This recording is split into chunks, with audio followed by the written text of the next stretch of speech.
Monsieur le Préfet, j'ai récemment été interpellée par une famille de notre territoire cette question concerne de nombreuses familles, pour autant, et cette famille est épuisée et désespérée par le parcours qu'elle doit mener pour permettre à son enfant atteint d'un trouble du neurodéveloppement d'accéder aux soins dont il a besoin. Les familles nous font part des obstacles administratifs et financiers qui pèsent aujourd'hui sur leur famille ayant un enfant à besoin particulier.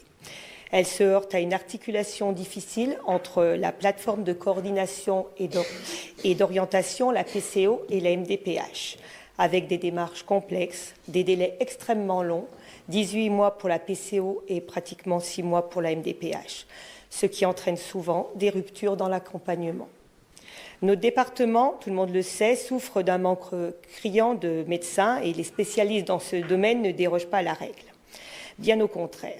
Donc les familles sont contraintes de consulter des spécialistes libéraux dont les honoraires sont élevés, entre 200 et 800 euros pour un bilan neuropsychologique qui est indispensable pour monter un dossier. Et ces honoraires ne sont pas remboursés. Pour ces parents, chaque rendez-vous devient un arbitrage financier, alors même qu'une prise en charge précoce est déterminante pour l'avenir de leur enfant. Aucune famille ne devrait choisir entre l'équilibre de son budget et les besoins indispensables à son enfant.